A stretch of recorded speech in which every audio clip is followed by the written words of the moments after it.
नमस्कार।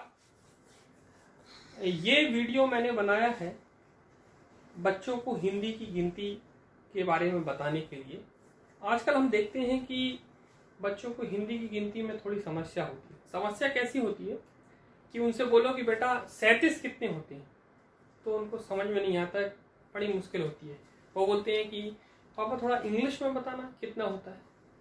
तो मैं उन्हीं बच्चों को ध्यान में रखकर मैंने ये वीडियो बनाया है कि उनको कैसे हम आराम से समझा सकते हैं कि अगर किसी ने बोला और उसको तुरंत पकड़ दे, वो रटे नहीं कि 37 रट रहा है कि 3 और 7 37। इससे अच्छा उसको एक कंसेप्ट दूं। तो अगर आप हिंदी की गिनती आप ध्यान से देखेंगे तो बच्चों को 10 या 15 20 तक गिनती में कोई दिक्कत नहीं होती, वो याद करते हैं। और दूसरी चीज कौन सी याद रहती है उनको? 30 40 50 60 70 80 90 100। इसके बीच वाली जो गिनती है उसमें सबसे ज्यादा समस्या होती है। तो हिंदी की गिनती में बेसिकली अगर आप देखेंगे तो उसके 2 पार्ट हैं। कोई भी आप अगर शब्द बोलते हो तो उसके 2 पार्ट होते हैं। एक पहला जो कि उसके इकाई अंक को बताता है, और एक दूसरा पार्ट जो उसके दहाई अंक को बताता है। मतलब जैसे आप देखें, इसमें एक पैटर्न है। अगर आप देखें कि जिसके इकाई अंक पे या यूनिट प्लेस पे 1 है, उन सब में 1 आता है। 21 31 51 41 61 71 81 91।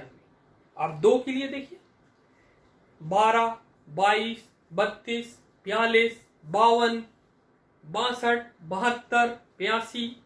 इसी तरह से अगर आप उतरते जाएंगे आप तो सब में मिलेंगे। और ये पैटर्न क्या है? ये पैटर्न सभी के लिए सेम है। फिर आप उसके पहले पार्ट को आप छोड़ते, हम दहाई में देखते हैं। दहाई में भी एक पैटर्न है। सभी देखिए, जो भी 10 की लाइन में, उनमें सब में रह आता है।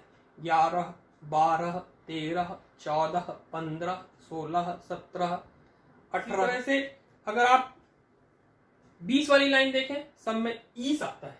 तो बेसिकली इसमें एक पैटर्न है। पैटर्न क्या है कि अगर दहाई का अंक 1 है, यानी 10 की लाइन है, तो उसमें रह आएगा। अगर 20 की लाइन है तो उसमें ईस आएगा। 30 की लाइन है तो उसका दूसरा पार्ट जो होगा उसमें 30 आएगा। ऐसे ही लीस है, उसमें 40 आएगा। 1 या पन है, इसका मतलब है 50 है। 60 है, इसका मतलब है 60 है। तर है, इसका मतलब है 70 है। और सी है मतलब 80 है। और 90 है मतलब 90 है। यह हुई दहाई की बात। और इकाई की बात अगर आप करेंगे तो अगर इकाई में 1 है तो 1, बा है तो 2, ता है तो 3, चा है तो 4, पा है तो 5, छा है तो 6, सा है तो 7, 8 है तो 8, ना है तो 9, और उन है तो -1। वो मैं आपको, उसका भी मैं आपको बताऊंगा। अब हम देखते हैं कि इसको किया कैसे जा सकता है। मतलब किसी ने बोला, अभी हम बोलते हैं, जैसे मैंने बोला 37। आप देखिए, इसके 2 भाग हैं। ये इकाई है और ये दहाई है। ये इकाई का पार्ट और ये दहाई का पार्ट। इकाई मतलब 7 और 10th प्लेस मतलब 30, मतलब ये हो गया 30। तो ये कितना बन गया? 37। ये तो हमने कंसेप्ट सीखा। अब हम थोड़ा जल्दी जल्दी लेंगे। मैं 4-5 आपको लिख के देता हूं। 44। अब देखिए, इसका ये पहला पार्ट है और ये दूसरा पार्ट है। 4 से क्या आ गया इधर? इकाई। पहले इकाई है, यहां ध्यान रखने वाली बात है, पहले इकाई है फिर दहाई है। इकाई 4 प्लस दहाई लीस। लीस मतलब 40 वाली लाइन। 44। देखते हैं 55। इधर पा, पहले इकाई 5, दहाई पन 50। कितना हुआ? 55। और देखते हैं, आगे बढ़ते हैं। सड़सठ, सड़सठ, सा, पहले में सा, सात, सठ।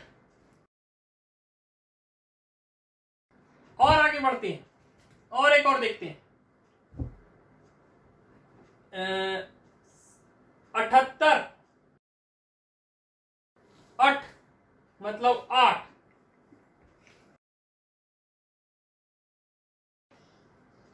इस तरह से अगर आप बढ़ते जाएंगे तो बहुत ही बढ़िया रहेगा। अब हम देखते हैं 89,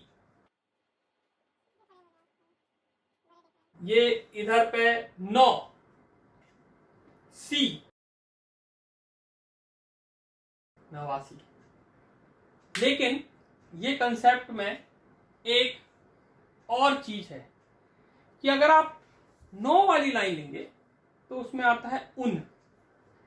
उन का मतलब मैंने आपको बताया है कि -1 होता है। चलिए उसकी भी एक्सरसाइज कर लेते हैं हम लोग। जो भी उन वाले शब्द हैं उनमें माइनस होता है। कैसे होता है? मैंने लिखा 29, 29। उनका मतलब मैंने लिखा -1 और 30, 30 का मतलब ये कितना आ गया 29 या 29। 59, -1 है और 60 मतलब 60 है। कितना आया 59। और एक देखते हैं हम, और हम देखते हैं 79। उन मतलब -1, सी मतलब 79। इस कंसेप्ट को अगर थोड़ा भी ध्यान से देखेंगे तो आपको पूरी गिनती आ जाएगी। और फिर अगर बच्चे इसको एक दिन भी ट्राई करेंगे तो उनको सारी गिनती अच्छी हो जाएगी। कुछ डाउट हो तो आप कमेंट में डालिए, मैं आपको अच्छा